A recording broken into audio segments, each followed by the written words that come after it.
जेस्कम पारां सुभाणे शटर में हड़ताल कई वेंदी ऐं 7 ॾींहनि जो सोग पिणु मल्हायो वेंदो, जॾहिं त कराची में जेस्कम चेयरमैन बशीर कुरैशी जी सरबराही में सुपर हाईवे ते धरणे लाइ वेंदड़ काफ़िले ते हथियारबंदनि जी फायरिंग में जेस्कम छटे ज़िले जो अॻवान ज़ख़्मी थियण बैदि फोत थी वियो आहे ऐं हिकु वधीक कारकुन ज़ख़्मी थी पियो आहे।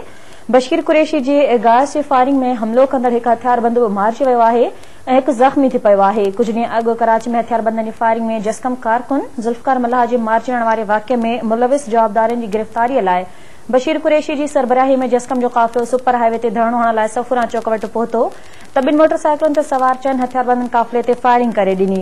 फायरिंग जे नतीजे में जेस्कम ज़िले छटे जो सदर मुश्ताक ख़ासख़ली हिकु ॿियो कारकुन ज़ख़्मी थी पियो ऐं बाद में मुश्ताक ख़ासख़ली ज़ख़्मनि जी सट न संडे दम धणी हवाले कयो।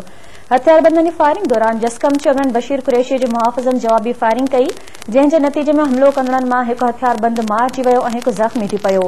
जवाबी फायरिंग बाद हमलो कंदड़ ॿिया हथियारबंद वाक़े वारे हंधा फरार थी विया, जॾहिं त ज़ख़्मी हथियारबंद खे पुलिस अस्पताल मां तहवील में वरितो वियो आहे। ज़ख़्मी हथियारबंद जो नालो आदिल ॿुधायो पियो वञे। मारिजी वियल हथियारबंद जी सुञाणप जावेद नाले शख़्स तौर थी आहे ऐं ज़ख़्मी हथियारबंद जो नालो आदिल मालूम थियो आहे।